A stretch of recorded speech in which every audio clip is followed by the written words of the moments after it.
আসসালামু আলাইকুম। আমি আরিফা। সবাই কেমন আছো? আজকে আমরা যে চ্যাপ্টারটা নিয়ে আলোচনা করব এটা হচ্ছে এইচএসসি রসায়ন প্রথম পত্রের দ্বিতীয় নম্বর চ্যাপ্টার, গুণগত রসায়ন। এই গুণগত রসায়ন চ্যাপ্টারটা অনেক ইম্পর্টেন্ট। মেডিকেল অ্যাডমিশন বলো, যে কোনো অ্যাডমিশন, এইচএসসি, সব কিছু ক্ষেত্রে এমসিকিউ সিকিউর জন্য অনেক ইম্পর্টেন্ট। এইচএসসিতে এইচএসসি পরীক্ষায় এখান থেকে প্রায় 2 থেকে 3টা কোশ্চেন সিকিউ কোশ্চেনই আসে। এমসিকিউ তো আসেই, 2 থেকে 3টা সিকিউ কোশ্চেনই আসে। তো আজকে আমরা গুণগত রসায়ন চ্যাপ্টারটা নিয়ে আলোচনা করব। প্রথমত আমরা আবিষ্কারকের নামগুলো জানবো। এখানে কি নিয়ে আলোচনা করা হয়েছে? এখানে বিভিন্ন মডেল নিয়ে আলোচনা করা হয়েছে, বিভিন্ন ইলেকট্রন, প্রোটন, এগুলো নিয়ে আলোচনা করা হয়েছে। কিছু ছোটো ছোটো ম্যাথ আছে, আরও তোমার ইয়া সম্পর্কে ধারণা পাওয়া যাবে এখানে। আচ্ছা, আমরা প্রথমে দেখি ইলেকট্রনের আবিষ্কারককে। এই যে এখানে প্রথমে আমরা দেখতে পাচ্ছি এখানে প্রথমে আমাদের একটা লাইন দেওয়া আছে। এই যে 3টি প্রধান পরমাণু মডেল সম্বন্ধে আলোচনা করা হলো। আচ্ছা, 3টি প্রধান পরমাণু মডেল কোনগুলা? এগুলো রাদারফোর্ডের পরমাণু মডেল, বোরের পরমাণু মডেল, আর কোয়ান্টাম বলবিদ্যা মডেল। আচ্ছা, পরমাণু মডেলে একটা আমরা থমসন মডেল বলা হয়। সে লিখে নাও, এটা একটু লিখে নাও যে থমসন মডেল। একটা থমসন মডেল, একটা আমাদের থমসন মডেল। থমসন মডেল, এই থমসন মডেলকে পাম পুডিং মডেলও বলা হয়। 2 নাম্বার রাদারফোর্ড মডেল। রাদারফোর্ড মডেলটাকে আমরা সৌর মডেল বা সোলার সিস্টেম অ্যাটম মডেলও বলে থাকি। আর 3য় নাম্বার নিলস বোরের পরমাণু মডেল।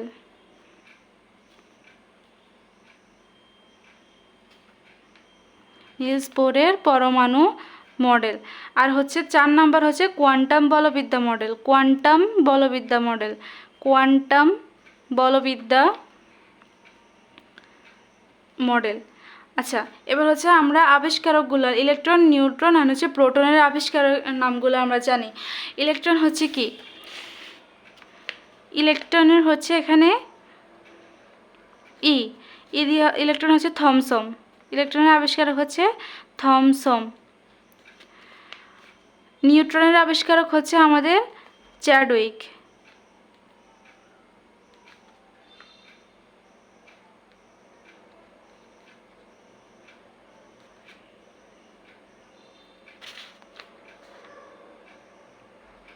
আর প্রোটনের আমাদের গোল্ডস্টেইন। আচ্ছা, এটা আমরা মনে রাখতে পারি আমরা কি দিয়ে? ইট পড়ে টুপ করে, ইট পড়ে। ই দিয়ে এই যে ইলেকট্রন, এই যে ট দিয়ে থমসম। আমরা যদি থমসমটা ইংরেজিতে লিখে THOMSOM, থমসম, তাহলে এটা মনে রাখতে পারি। আমরা মনে রাখার সুবিধার্থে আমরা এভাবে পড়ব যে ই দিয়ে ইটের রসই দিয়ে ইলেকট্রন, আর ট দিয়ে থমসম। তারপরে এখানে আছে পড়ে, এখানে ইট পড়ে নিচে হবে, ইট পড়ে নিচে। এবার নিচের দিয়ে নিউট্রন, আর চ দিয়ে চ্যাডউইক। আর এখানে পরেটা আসলে মিলাইতে পারি নাই, কিন্তু মনে রাখতে হবে, যেহেতু ইলেকট্রন থমসন, নিউট্রন চ্যাডউইক, তার মানে প্রোটন গোল্ডস্টেইন। তাহলে আমরা বিজ্ঞানীর নামগুলো পেঁচাবো না, এভাবে আমরা এটাকে মনে রাখতে পারি। তাহলে আমরা 4টা পরমাণু মডেলের কথা জানলাম। এখানে যদিও 3টা কথা লেখা আছে, আমরা 4টা পরমাণু মডেলের কথা জানলাম। আর আবিষ্কারকের নামগুলা, ইলেকট্রন, প্রোটন, নিউট্রন আবিষ্কারকের নামগুলা জানলাম। আচ্ছা, এখানে এবার সেকেন্ড যে টপিকটা, আমাদের সেকেন্ড টপিকটা এখানে কি দিছে? এখানে আমাদের দিছে রাদারফোর্ডের আলফা কণা বিচ্ছুরণ পরীক্ষা, মানে নিউক্লিয়াস আবিষ্কার করার যে প্রসেসটা, এটা। এখানে রাদারফোর্ডের আলফা কণা বিচ্ছুরণ পরীক্ষার টপিকটা থেকে আমরা কি কি পাবো? এখানে এই যে লাইন বাই লাইন তোমরা পড়লেই বুঝতে পারবা। আমি আমার মতো করে পড়াই যাই, তোমরা আমার পড়াটা নোট করে নিবা, সাথে এটা মিলায়ে পড়বা। বই অবশ্যই পড়তে হবে। তুমি যদি এমসিকিউতে ভালো করতে চাও, তোমাকে বই অবশ্যই পড়তে হবে। তো এখানে লাইন বাই লাইন প্রত্যেকটা পড়ে যাবা। আচ্ছা, আমি আমার মতো করে গুছাই বলি। তা এটা আমাদের বোঝার সুবিধা হবে। যদি আমরা ডিরেক্ট এই ইয়াগুলো মডেলগুলো যদি আমরা ডিরেক্ট বই থেকে পড়তে চাই, তখন হচ্ছে আমাদের মাথা ঘোলায় যায় যে আসলে এটা তার সাথে তো এটা বুঝলাম না, এটা কেমনে হলো কি হলো। আমি ওইভাবে অনেক ঘোলাইছি, আমি অনেকবার দেখে দেখে দেখে দেখে পড়ে পড়ে এই টপিকটা বোঝা লাগছে। আচ্ছা দেখি আমরা এখন হচ্ছে রাদারফোর্ডের আলফা কণা বিচ্ছুরণ পরীক্ষা। আলফা কণা বিচ্ছুরণ পরীক্ষা। আচ্ছা, আলফা কণা বিচ্ছুরণ পরীক্ষার মধ্যে আমরা কি পাই? এখানে হচ্ছে হিলিয়াম নিউক্লিয়াস, উনি হচ্ছে হিলিয়াম নিউক্লিয়াস আবিষ্কার করেছেন। এই যে হিলিয়াম নিউক্লিয়াসকে হচ্ছে আলফা কণা বলা হয়, এই হিলিয়াম নিউক্লিয়াসটাকেই হচ্ছে আলফা কণা বলা হয়, এটাকে আলফা কণা বলা হয়। এবার 2 নাম্বার আমরা দেখি রেডিয়াম আর হচ্ছে ইউরেনিয়াম, এই দুটা হচ্ছে তেজস্ক্রিয় মৌল থেকে আলফা কণা নির্গত হয়। এই যে আলফা কণাটা হিলিয়াম নিউক্লিয়াসকে তো আলফা কণা বলা হয়, এই হিলিয়াম নিউক্লিয়াসগুলো হচ্ছে এগুলো থেকে নির্গত হয়। আচ্ছা, এবার হচ্ছে 3 নাম্বার আলফা কণা 10⁻7 ms ইনভার্স 1 থেকে 2.5 × 10⁻7 ms ইনভার্স 1 গতি সম্পন্ন হয়। এই আলফা কণাটার গতি কতটুক? 10⁻7 ms ইনভার্স 1 থেকে 2.5 × 10⁻7 ms ইনভার্স 1। এটা হচ্ছে ঠোঁটস্থ করে ফেলতে হবে, কারণ হচ্ছে এটা আমাদের এমসিকিউতেও আসে, মানে একদম এইচএসসি বলো, ভার্সিটি বলো, মেডিকেল বলো, যেখানেই বলো না কেন এই এমসিকিউটা আসে। আচ্ছা, এবার হচ্ছে আলফা কণার ভর সংখ্যা 4। আচ্ছা, আমরা যখন চ্যাপ্টারগুলো পড়বো তখন হচ্ছে আমরা এটাকে 3টা ক্যাটাগরিতে পড়বো। 3টা ক্যাটাগরি বলতে কি, প্রথম হচ্ছে আমরা বেসিকটা বুঝবো, তারপরে হচ্ছে আমরা ম্যাথগুলো করব, তারপরে হচ্ছে ওভারঅল আমরা যত ইম্পর্টেন্ট লাইন আছে এমসিকিউর জন্য সেটা আমরা পড়বো। তো আমি হচ্ছে ক্লাস শেষে দাগানো বইয়ের পিডিএফ দিয়ে দিব, তোমরা হচ্ছে ওইখান থেকে দেখে দাগানো বই লাইনগুলো পড়লে তোমরা বুঝতে পারবা হচ্ছে এমসিকিউতে কোনগুলো আসে, প্লাস হচ্ছে আমি বলেও দিব। আচ্ছা, এবার হচ্ছে আমাদের আরেকটা পয়েন্ট এখানে আছে, এখানে হচ্ছে 5 নম্বরে একটি আলফা কণা ইলেকট্রনের চেয়ে 7000 গুণ ভারী হয়। এই যে আমাদের এখানে লেখা আছে এটা, যে একটি আলফা কণা হচ্ছে ইলেকট্রনের চেয়ে, লাইনটা কই গেল? আচ্ছা, এই লাইনটা তোমরা এখানে পড়লে দেখতে পাবা যে একটা আলফা কণা হচ্ছে ইলেকট্রনের চেয়ে 7000 গুণ বেশি ভারী হয়। আর এই যে আমাদের রাদারফোর্ডের আলফা কণা বিচ্ছুরণ পরীক্ষা, এই পরীক্ষায় আমাদের কি কি উপকরণ লাগবে? এই যে উপকরণগুলো আমাদের এখানে দেওয়া আছে, যেমন 1 নাম্বারে হচ্ছে আলফা কণা 1 নাম্বারে হচ্ছে উপকরণ হচ্ছে 1 নাম্বারে আলফা কণা, 2 নাম্বারে হচ্ছে সোনার পাত। এই সোনার পাতটা হচ্ছে পুরাতন বইয়ে মান আর নতুন বইয়ের মান হচ্ছে চেঞ্জ করা হয়েছে। পুরাতন বইয়ে ছিল হচ্ছে 0.004 সেন্টিমিটার, এখন হয়েছে 0.0004 সেন্টিমিটার। এটা খুবই ইম্পর্টেন্ট, এটা মেডিকেল বলো, ভার্সিটি বলো, এইচএসসি বলো, সবখানে এমসিকিউতে এই লাইনটা আসেই আসে। আর 3 নাম্বারও হচ্ছে আমাদের জিঙ্ক সালফেটের পর্দা। এখন হচ্ছে রাদারফোর্ড এটাকে কিভাবে পরীক্ষা করছিল আমরা দেখি, এই পরীক্ষার বর্ণনাটা আমরা দেখি। এই যে একটা আবরণ ধরো, এখানে হচ্ছে একটা আবরণ, এটা কিসের আবরণ? এটা হচ্ছে জিঙ্ক সালফেটের পর্দা। ওই যে আমরা এখানে উপকরণগুলোর মধ্যে দেখলাম জিঙ্ক সালফেটের পর্দা, তাহলে হচ্ছে এখানে জিঙ্ক সালফেটের পর্দা। তারপরে হচ্ছে আমাদের এটা কি? এটা হচ্ছে আমাদের সোনার পাত, আর মাঝখানে হচ্ছে আমাদের ধনাত্মক চার্জযুক্ত নিউক্লিয়াস। তাহলে হচ্ছে জিঙ্ক সালফেটের পর্দা, সোনার পাত, আর হচ্ছে আমাদের এই যে আলফা কণা বা নিউক্লিয়াস যেটাই বলো না কেন এখানে। এখন হচ্ছে আমরা হিলিয়ামকে এখানে নিঃসৃত করব। এই হিলিয়াম 2+, অসংখ্য হিলিয়াম 2+। আচ্ছা, এরকম হিলিয়াম তো দেখা যাবে যে প্রত্যেকটা হিলিয়ামই হচ্ছে এই যে জিঙ্ক সালফেট পর্দা, সোনার পাতকে হচ্ছে ব্যাদ করে চলে যাইতেছে, কিন্তু দেখা যায় কয়েকটা হিলিয়াম কণা হচ্ছে এই যে এদিকে এঁকে যায়, এদিকে বেঁকে যায়, এমনি বেঁকে যায় কয়েকটা। তো তাহলে কয়েকটার মধ্যে এখানে কয়টা যে এটাকে আমরা পর্যবেক্ষণ করে কি পাই? এই যে এখানে পর্যবেক্ষণটা লেখা আছে, তোমরা পড়লে বুঝতে পারবা। এখানে বলছে যে 95% আলফা কণাই হচ্ছে সোজাসুজি গমন করে চলে যায়, আর কয়েকটি আলফা কণার গতিপথ হচ্ছে আমাদের বেঁকে যায়। তাহলে এই 20,000-এর মধ্যে ধরো এই হিলিয়াম কণা যদি আমরা 20,000টা দিই, তাহলে 20,000-এর মধ্যে হচ্ছে একটি আলফা কণা একই পথে ফিরে আসে। তাহলে যে 20,000-এর মধ্যে একটা হচ্ছে ফিরে আসবে, বাকি সব চলে যাবে। তার মানে হচ্ছে 20,000-এ গড়ে একটা হচ্ছে ফিরে আসবে, বাকি সব চলে যাবে। আচ্ছা, এবার হচ্ছে আমরা পড়ি সিদ্ধান্ত। এখানে সিদ্ধান্তে কী উপনীত হইতে পারি আমরা? তাহলে হচ্ছে সিদ্ধান্ত আমাদের এই যে এখানে সিদ্ধান্ত দেওয়া আছে আমাদের, এই যে সিদ্ধান্তটা আমরা একটু সহজভাবে পড়ি।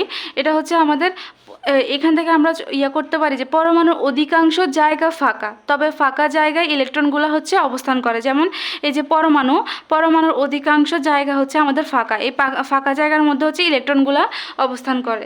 এরপরে হচ্ছে হিলিয়াম আলফা পরমাণু কেন্দ্রে ধনাত্মক চার্জ বিশিষ্ট হচ্ছে হিলিয়াম হচ্ছে আলফা পরমাণু কেন্দ্রকে ভেদ করতে পারে না, কারণ এখানে ধনাত্মক চার্জ বিশিষ্ট হচ্ছে থাকে, এই কেন্দ্রটা হচ্ছে ধনাত্মক চার্জ বিশিষ্ট, এর জন্য হিলিয়াম হচ্ছে এটাকে ভেদ করতে পারে না। আচ্ছা, পরমাণুর সমস্ত ভর হচ্ছে কেন্দ্রে পুঞ্জীভূত হয়। যে পরমাণুর সমস্ত ভর কোথায় পুঞ্জীভূত হয়? আমাদের কেন্দ্রে পুঞ্জীভূত হয়। আর আরেকটা 4 নাম্বার যে আমরা সিদ্ধান্ত, তোমরা হচ্ছে আমি যখন কথাগুলো বলতেছি তোমরা হচ্ছে এগুলো নোট করে নেবা। যেমন আমি সিদ্ধান্তে কয়টা পয়েন্ট বললাম, কিভাবে বললাম, বইয়ে পড়বা, কিন্তু হচ্ছে নিজের সহজ ভাষায় যদি একটু নোট করো তাহলে হচ্ছে তোমার পড়তে সুবিধা হবে। তাহলে 4 নাম্বারটা আমাদের কি? 4 নাম্বারটা হচ্ছে পরমাণুর কেন্দ্র তথা নিউক্লিয়াস পরমাণুর আকারের তুলনায় অনেক কম। এই যে নিউক্লিয়াসটা, এই নিউক্লিয়াসটা হচ্ছে পরমাণুর আকারের তুলনায় অনেক কম। তাহলে আমাদের বইয়ে 2টা পয়েন্ট এখানে দেওয়া আছে, যে পরমাণুর ব্যাস আর হচ্ছে নিউক্লিয়াসের ব্যাস। তাহলে পরমাণুর ব্যাস কত আমাদের? পরমাণুর ব্যাস হচ্ছে আমাদের 10⁻8 সেন্টিমিটার। আর নিউক্লিয়াসের ব্যাস হচ্ছে আমাদের 10⁻12 টু 10⁻13 সেন্টিমিটার। এটা হচ্ছে আমাদের রাদারফোর্ড পরমাণু মডেলের যে ওভারঅল যে আমাদের যেটা বোঝাচ্ছিল ওইটা। আচ্ছা, এবার হচ্ছে রাদারফোর্ড পরমাণু মডেলে কি হয় আমাদের? রাদারফোর্ডের পরমাণু মডেলে কি হয়? ওইটা তো ছিল হচ্ছে আলফা কণা বিচ্ছুরণ পরীক্ষা। এখন হচ্ছে আমরা মডেলটা পড়ব। মডেল হচ্ছে প্রথম কথা হচ্ছে আমাদেরকে চিনতে হবে নিউক্লিয়াস কি? নিউক্লিয়াস তো আমরা বললামই, পরমাণু কেন্দ্রকে নিউক্লিয়াস বলে, এবং এই নিউক্লিয়াসে পরমাণুর সমস্ত ভর হচ্ছে পুঞ্জীভূত থাকে। তাহলে পরমাণু ভর পুঞ্জীভূত থাকে কোথায়? পরমাণুর কেন্দ্রে, নিউক্লিয়াসে।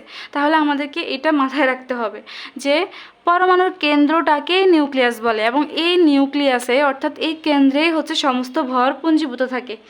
এবং হচ্ছে বিদ্যুৎ নিরপেক্ষতা, এখানে হচ্ছে আরেকটা কথা আছে এই মডেলের মধ্যে, বিদ্যুৎ নিরপেক্ষতা কি? এখানে হচ্ছে একটি পরমাণুর কেন্দ্রে যতগুলো প্রোটন থাকবে, এই যে এখানে লেখা আছে,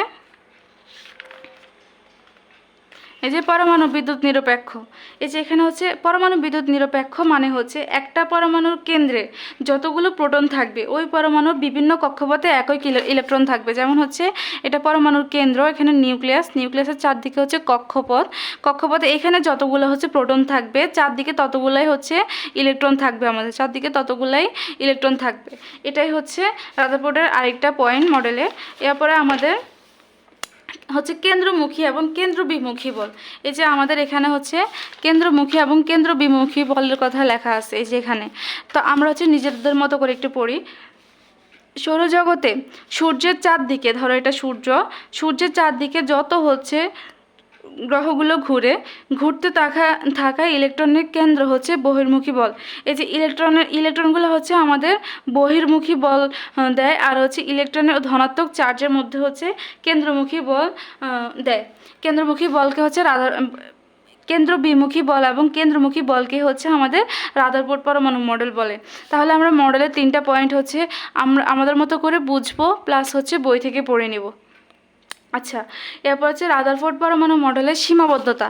আচ্ছা, উনি যে মডেলটা তৈরি করছে উনি কি পুরোপুরি কি সফল হয়েছে? না, হয় নাই। ওনার হচ্ছে কিছু ভুল ত্রুটি ছিল মডেলে, সেগুলোর সীমাবদ্ধতাই হচ্ছে আমরা এখন জানবো। সীমাবদ্ধতা কি? উনি হচ্ছে এখানে সৌরজগতের সাথে তুলনা করছে। উনি কি করলো? এখানে হচ্ছে রাদারফোর্ডের মডেলে উনি ইলেকট্রনগুলোকে গ্রহের সাথে তুলনা করা হয়েছে। উনি হচ্ছে ইলেকট্রনগুলোকে গ্রহের সাথে, মানে হচ্ছে আমরা একটু আগে বললাম না সূর্যের চারদিকে ইলেকট্রনগুলো হচ্ছে কেন্দ্র বিমুখী বল দেয়, তার মানে উনি হচ্ছে গ্রহের সাথে ইলেকট্রনগুলোকে তুলনা করছে। কিন্তু আমরা তো জানি ইলেকট্রন ঋণাত্মক চার্জ বিশিষ্ট, কিন্তু গ্রহগুলো হচ্ছে আমাদের আধান নিরপেক্ষ। তাহলে আমরা কিভাবে ইলেকট্রনের সাথে গ্রহের তুলনা করব? তার মানে ওনার এই সিদ্ধান্ত কি? ওনার এই সিদ্ধান্ত ভুল। এই যে ওনার প্রথম সিদ্ধান্তটা কি? ভুল, এটা সীমাবদ্ধতা আছে। দেন হচ্ছে উনি ঠিকমতো কিন্তু কক্ষপথের আকার উল্লেখ করেনি। ওই যে উনি কক্ষপথগুলো বললেন, এই যে কক্ষপথ, উনি কিন্তু আকার উল্লেখ করেননি, তাহলে ওনার এখানেও সীমাবদ্ধতা আছে। তারপরে হচ্ছে একাধিক ইলেকট্রনের অবস্থানের কথা উল্লেখ নাই, এখানে উনি কিন্তু একাধিক ইলেকট্রনের কথাও উল্লেখ করেন নাই। এরপর হচ্ছে ইলেকট্রনের পতন। ইলেকট্রনের পতনকে হচ্ছে আমরা ম্যাক্সওয়েলের মতবাদও বলি। ইলেকট্রনের পতনটা হচ্ছে উনি করে নাই। রাদারফোর্ড পরমাণু মডেলে হচ্ছে ইলেকট্রনের মতবাদটা দেওয়া হয় নাই, এটা পরে হচ্ছে বিজ্ঞানী ম্যাক্সওয়েল দিলেন। ইলেকট্রনের মতবাদটা কি? এখানে হচ্ছে ম্যাক্সওয়েলের তত্ত্বানুসারে, এই যে আমাদের হচ্ছে এদের ধরো কক্ষপথ, নিউক্লিয়াস, ম্যাক্সওয়েলের তত্ত্ব অনুসারে হচ্ছে যে কোনো আধান যদি কক্ষপথে ঘুরতে থাকে, যদি এখানে ঘুরতে থাকে, তার শক্তি আস্তে আস্তে কমতে থাকে। মানে কি উনি বুঝাইতে চাইছে যে এগুলো ঘুরতে ঘুরতে ঘুরতে ঘুরতে হচ্ছে এগুলো শক্তি কমে যাবে এবং হচ্ছে একসময় এগুলো ঘুরতে ঘুরতে নিউক্লিয়াসে পতিত হবে। কিন্তু এটা তো মূলত হয় না, এগুলো কিন্তু এগুলা জায়গার মধ্যে ঘুরতে থাকে ঘুরতে থাকে, এগুলো কখনোই নিউক্লিয়াসে এসে পতিত হয় না। তাহলে কি এটা ভুল। এরপরে হচ্ছে বর্ণালী। আচ্ছা, এবার হচ্ছে বর্ণালী। এই যে উনি বর্ণালী নিয়ে কথা বলছিলেন, এখানে কই গেল বর্ণালীটা? এই যে হাইড্রোজেন পরমাণু বর্ণালী সম্বন্ধে কোনো সুষ্ঠু ব্যাখ্যা এ মডেল দিতে পারে না। এই মডেল হচ্ছে বর্ণালী সম্বন্ধেও কোনো সুষ্ঠু ব্যাখ্যা হচ্ছে উনি দেন নাই।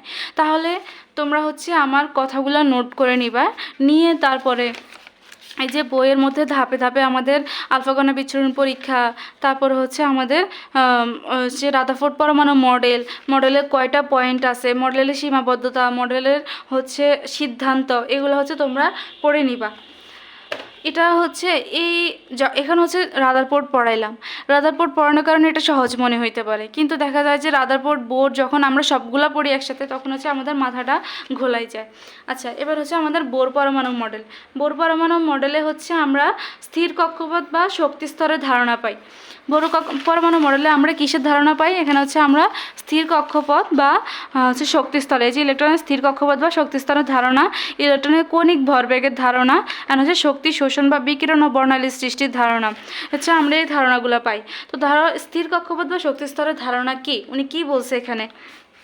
এই যে আমাদের ইলেকট্রনগুলা, এই যে আমাদের কক্ষপথ, এরা নিউক্লিয়াস, ইলেকট্রনগুলা, এই যে আমাদের ইলেকট্রনগুলো থাকে, এখানে হচ্ছে ইলেকট্রনগুলো থাকে কক্ষপথে। এই ইলেকট্রনগুলো হচ্ছে নির্দিষ্ট শক্তির বৃত্তাকার কক্ষপথে ঘূর্ণায়মান, সেগুলোকে স্থির কক্ষপথ বা শক্তিস্তর বা অরবিট বলে। এই যে ইলেকট্রনগুলো যে কক্ষপথের উপর ঘুরতে থাকে এগুলোকে হচ্ছে আমরা স্থির কক্ষপথ বা অরবিট বলি। সামনে কিন্তু আমাদের এমন এমন টার্ম আসবে যে তখন অরবিট কি কক্ষপথ কি এগুলো হচ্ছে তোমরা ঘোলাই ফেলবা, মানে জানতে হবে যে অরবিট বা হচ্ছে কক্ষপথ সেম, যে ইলেকট্রনগুলো যে যে দাগের উপরে হচ্ছে ঘুরতে থাকবে এটাই হচ্ছে কি অরবিট বা কক্ষপথ।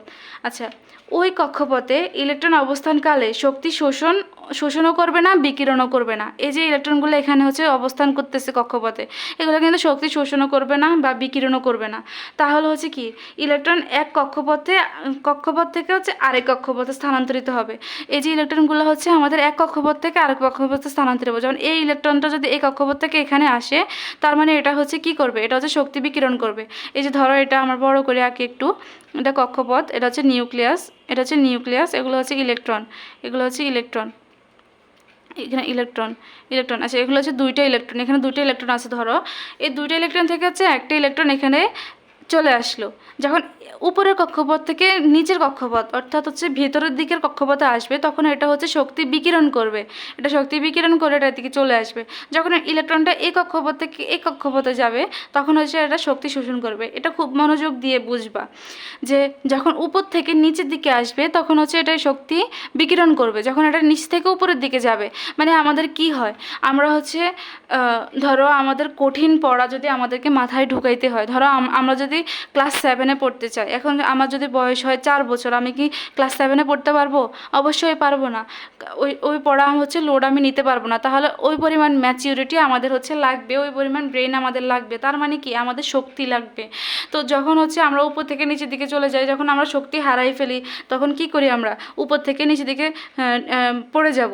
আর যখন হচ্ছে আমরা শক্তি পাবো, তখন হচ্ছে আমরা নিচ থেকে উপরে যাওয়ার মতো সামর্থ্য লাভ করব। তাহলে হচ্ছে বড় পরমাণু মডেলে এটাই বোঝায়। আচ্ছা, তারপরে হচ্ছে দ্বিতীয় নাম্বার যেটা, কণিক ভরবেগের ধারণা। কণিক ভরবেগের ধারণা কি বোঝাইছে এখানে? বোর কি বলছে? কণিক ভরবেগ হবে নির্দিষ্ট মানের পূর্ণ সংখ্যার গুণিতক। এটা খুব মনোযোগ দিয়ে খেয়াল করবা, এই যে লেখা আছে এখানে নির্দিষ্ট মানের পূর্ণ সংখ্যার গুণিতক। তাহলে হচ্ছে বোর বলেন কণিক ভরবেগ হবে নির্দিষ্ট মানের পূর্ণ সংখ্যার গুণিতক। কণিক ভরবেগ ইকুয়াল কি? আমরা জানি হচ্ছে কণিক ভরবেগ সমান হচ্ছে mvr সমান n ইন্টু h/2π। এখানে হচ্ছে এখন আমরা দেখি m হচ্ছে ভর। কিসের ভর? ইলেকট্রনের ভর। বি কি? বেগ, ইলেকট্রনের বেগ। আর হচ্ছে কক্ষপথের ব্যাসার্ধ। এন হচ্ছে কক্ষপথ সংখ্যা, এই যে কয়টা কক্ষপথ, এই কক্ষপথের ব্যাসার্ধ হচ্ছে আর। ইলেকট্রনের ভর হচ্ছে এম, ইলেকট্রনের বেগ হচ্ছে ভি। আর এন হচ্ছে এই যে কক্ষপথ সংখ্যা কয়টা, 1টা 2টা 3টা 4টা, এরকম কয়টা কক্ষপথ সংখ্যা। আর এখানে হচ্ছে পাইয়ের আমাদের মান কিন্তু ফিক্সড, এটা কিন্তু আমরা আগেও পড়ে এসেছি 3.1416, এটা হচ্ছে পাইয়ের মান। তারপরে এইচ এখানে উচ্চতা আমাদের হচ্ছে ফিক্সড মান, তো এটা হচ্ছে আমাদের 6.626 into 10⁻34 joule per second, 6.626 into 10⁻34 joule second. আচ্ছা, হ্যাঁ, এটা হচ্ছে আমাদের ফিক্সড মান। এখন হচ্ছে আমরা কি করব, আমরা এই যে কণিক ভরবেগের ধারণা আমরা পেয়ে গেলাম। যে কেন বলছে পূর্ণ সংখ্যার গুণিতক, এখানে দেখো বলছে যে পূর্ণ সংখ্যার গুণিতক h/2π, মানে এটাকে হচ্ছে আর ভাঙা যাবে না, এটাকে চাইলেও আর ভাঙা যাবে না, এটা হচ্ছে ফিক্সড করা। এরপর হচ্ছে আমরা আসি, এবার হচ্ছে আমরা 4 নাম্বার পয়েন্টে আসি ভোর মডেলে। ইলেকট্রনের শোষিত বা বিকিরিত শক্তি, বর্ণালীর ব্যাখ্যা যেটা, ওইটার মধ্যে আমরা তো বর্ণালীর ব্যাখ্যা দিলাম, যা শক্তি বিকিরণ করে, শক্তি হচ্ছে শোষণ করে। আমরা এবার হচ্ছে বর্ণালীর কয়েকটা সূত্র দেখি। ভি ইকুয়াল হচ্ছে এফ ল্যামডা, এখানে হচ্ছে ভি ইকুয়াল এফ ল্যামডা। এখন হচ্ছে দেখো, আচ্ছা, আমরা শোষণ ও বিকিরণের বর্ণালী শক্তি, এখানে হচ্ছে আমরা দেখি।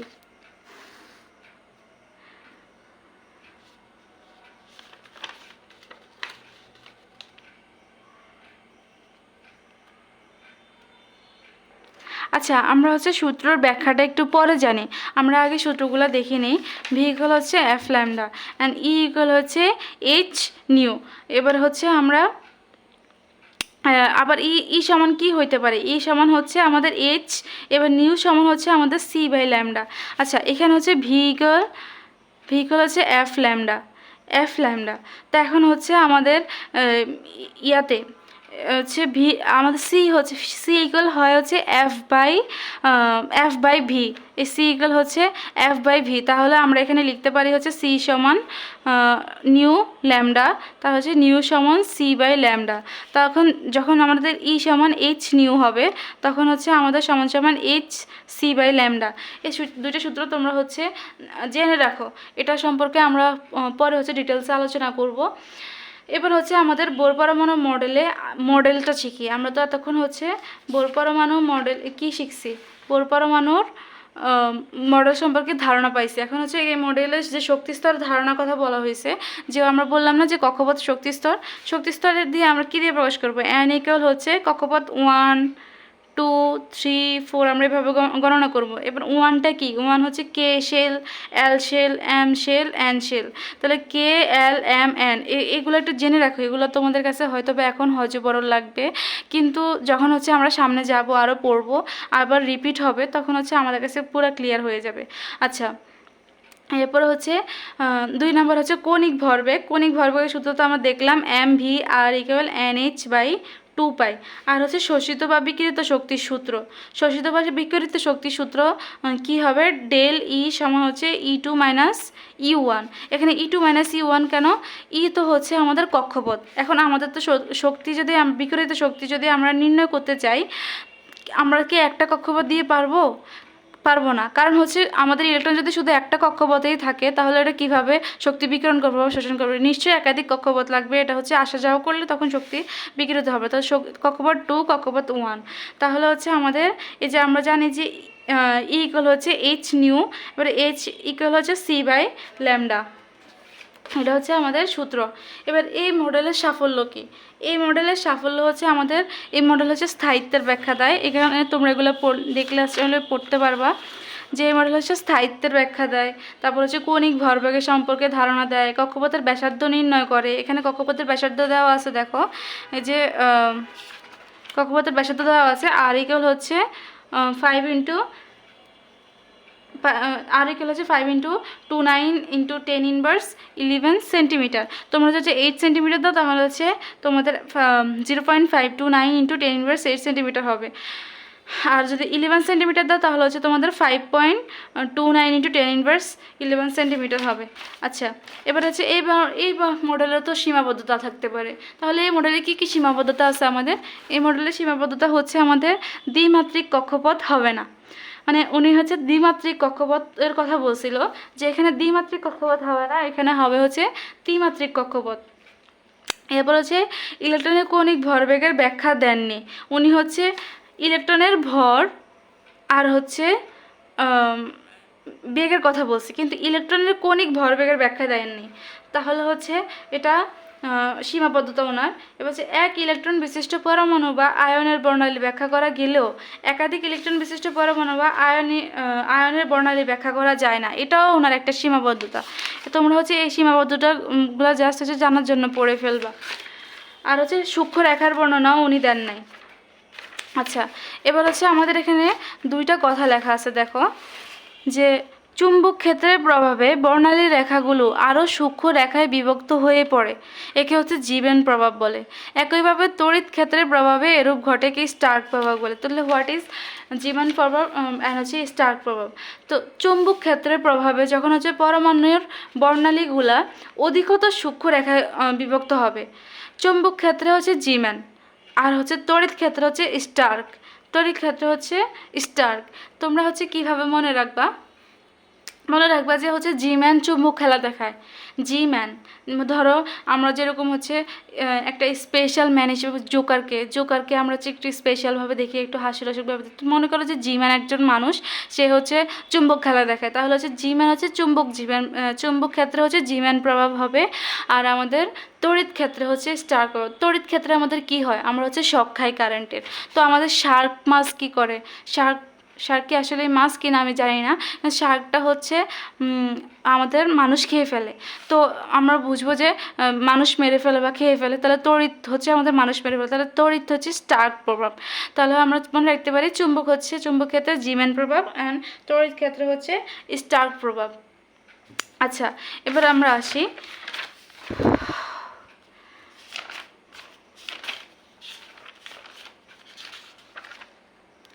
আচ্ছা আমাদের হচ্ছে কোথায় জানি দেওয়া আছে, ইলেকট্রনের মানগুলো দেওয়া ছিল,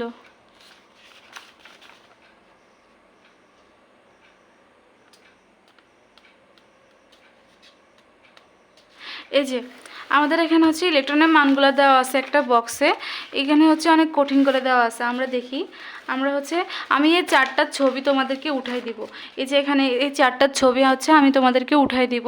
এখানে আমরা দেখি ইলেকট্রনের চার্জ, এরপরে হচ্ছে এম হচ্ছে ইলেকট্রনের ভর, সি হচ্ছে আলোর ব্যাগ, এইচ হচ্ছে প্লাঙ্কের ধ্রুবক, এরপরে আর এইচ হচ্ছে রিডবার্গ ধ্রুবক, এবং হচ্ছে ইলেকট্রনের শক্তি। এই যে প্লাঙ্কের ধ্রুবক আমরা 6.626 আমরা অঙ্ক করছিলাম, আর এটা হচ্ছে রিডবার্গ ধ্রুবকটা আমরা আরেকটু পরে হচ্ছে পাবো। তাহলে আমাদের এখানে হচ্ছে সিজিএস পদ্ধতিতে আছে, এমকেএস পদ্ধতিতে আছে। তাহলে হচ্ছে তোমরা মানগুলো মুখস্থ করে নিবা, এগুলো একদম টোটস্থ থাকতে হবে, কারণ আমাদের ম্যাথের ক্ষেত্রে লাগে। যেমন হচ্ছে আমাদের যদি আমরা ইলেকট্রনের বেগ নির্ণয় করি, এরপরে হচ্ছে কক্ষপথের ব্যাসার্ধ, আবার হচ্ছে কক্ষপথের সংখ্যা, তাহলে আমরা হচ্ছে কি করতে হবে, আমাদের এগুলো সিজিএস পদ্ধতিতে তিনটা ম্যাথ হচ্ছে আমাদের, 3 ধরনের ম্যাথ হচ্ছে আমাদের সিজিএস পদ্ধতিতে করতে হবে। সেটা হচ্ছে আমাদের ইলেকট্রনের বেগ, কক্ষপথের ব্যাসার্ধ, কক্ষপথের সংখ্যা, এগুলো হচ্ছে আমাদের সিজিএস পদ্ধতিতে করতে হবে। এই 3টা ছাড়া বাকি যত অঙ্ক আছে সব হচ্ছে আমরা এমকেএস পদ্ধতিতে করব। আচ্ছা, তাহলে হচ্ছে আমরা মানগুলো দেখে নিলাম, মানগুলো মুখস্থ করলে হচ্ছে তোমাদের কাছে ইজি হয়ে যাবে। তাহলে আমরা একটা সমীকরণ দেখি। আমরা বিকিরিত শক্তির যে ইয়াটা, এই যে এটা কিভাবে আসলো, এই যে আমাদের এই যে ব্যাখ্যাটা, বিকিরিত শক্তির ব্যাখ্যাটা যে বোধ দিল এখানে, উনি হচ্ছে কিভাবে দিল,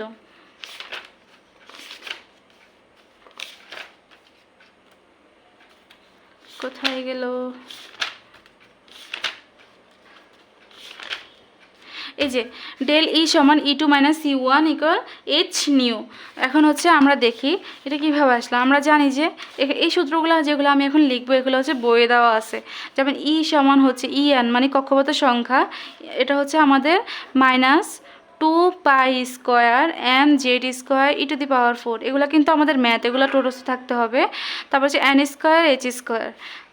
তাহলে এখন হচ্ছে আমরা, এটা তো কক্ষপথের সংখ্যা, এখন আমাদের তো কক্ষপথ অনেকগুলা, কক্ষপথ 1 2 3 এরকম থাকতে পারে। তাহলে আমরা সেক্ষেত্রে হচ্ছে E1 হলে আমাদের কি হবে, উপরেরটা সেমই থাকবে 2π², এরপরে mz² e⁴, নিচে শুধুমাত্র আমাদের n1² h² হবে। এরপরে E2 এর ক্ষেত্রেও আমাদের সেম হবে -2π² mz² e⁴ n2² h²। আচ্ছা, এবার হচ্ছে আমাদের বিকিরিত শক্তির যে সূত্রটা, বিকিরিত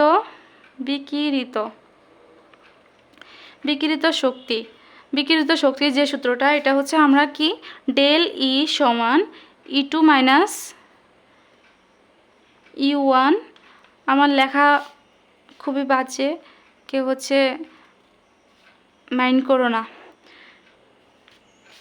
এবার হচ্ছে অনেকদিন বাংলা লিখি না, যার কারণে লেখার এই অবস্থা। তো দেখো, এটা হচ্ছে বিকিরিত শক্তির সূত্র। এবার হচ্ছে আমরা এটাকে ক্যালকুলেশন করে বের করব কীভাবে হচ্ছে আমাদের বিকিরিত সূত্রটা আসলে প্রমাণ করব আমরা।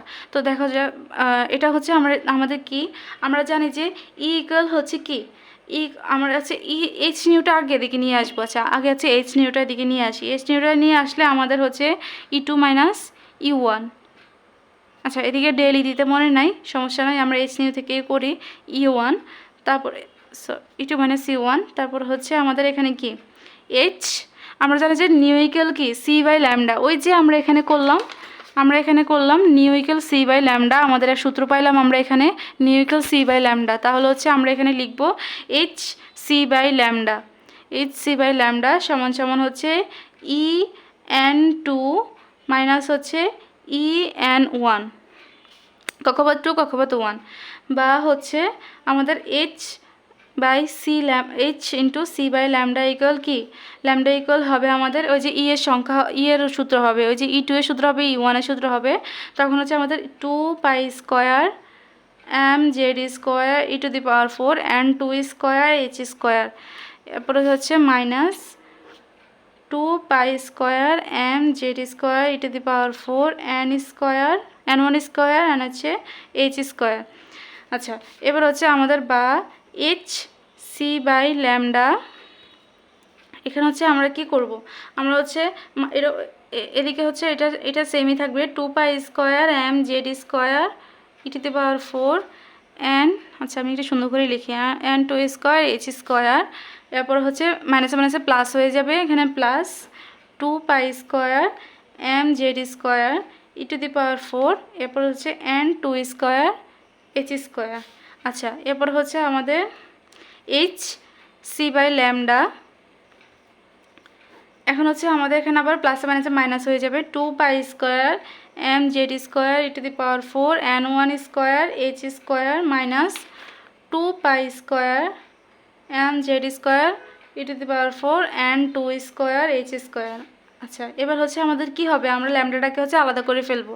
আচ্ছা, গুণ দিলে এখানে হচ্ছে 1/λ × hc হলে এখানে আমাদের মান কত আসে, আমরা হচ্ছে এখান থেকে nটাকে কমন নিয়ে নেই, যেহেতু হচ্ছে আমাদের সূত্র কি ছিল, ওই যে দেখি আমরা আমাদের সূত্র ইয়াটা কি ছিল,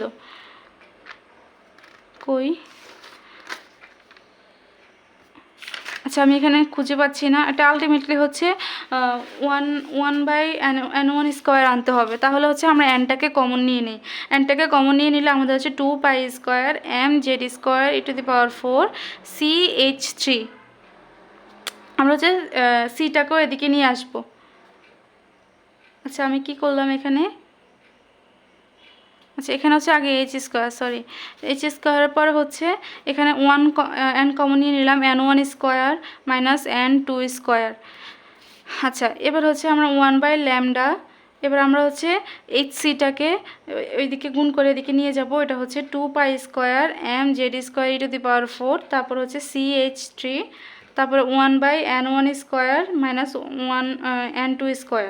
আচ্ছা এবার আমরা এখানে একটা ধামাকা দেখি, এটা হচ্ছে 1/λ সমান এই যে 2 pi square m z square e⁴/CH3, এটা কিন্তু আমাদের হচ্ছে আর এইচের মান, আর এইচের মান হচ্ছে আমাদের ধ্রুবক, এটা মানে চেঞ্জ হবে না।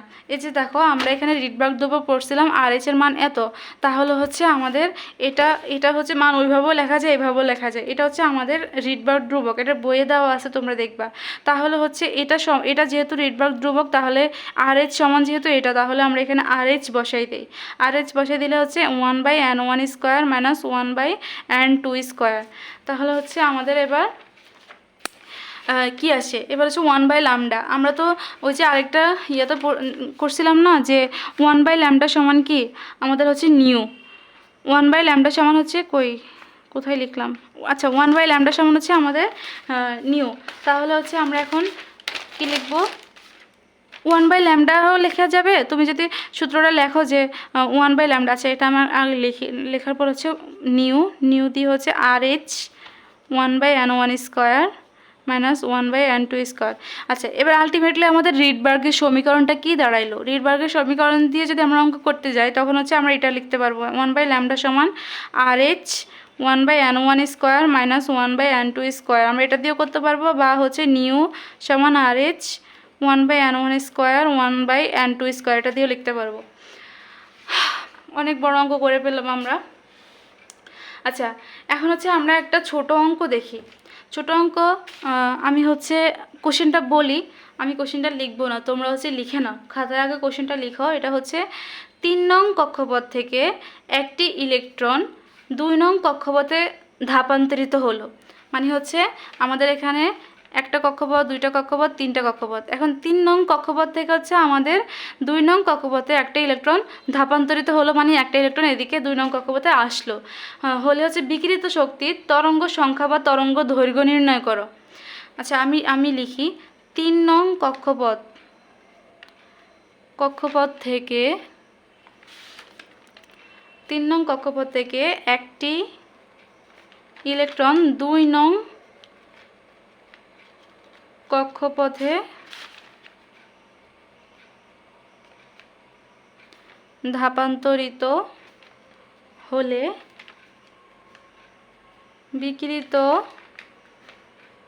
শক্তির তরঙ্গ সংখ্যা বা তরঙ্গ দৈর্ঘ্য নির্ণয় করো।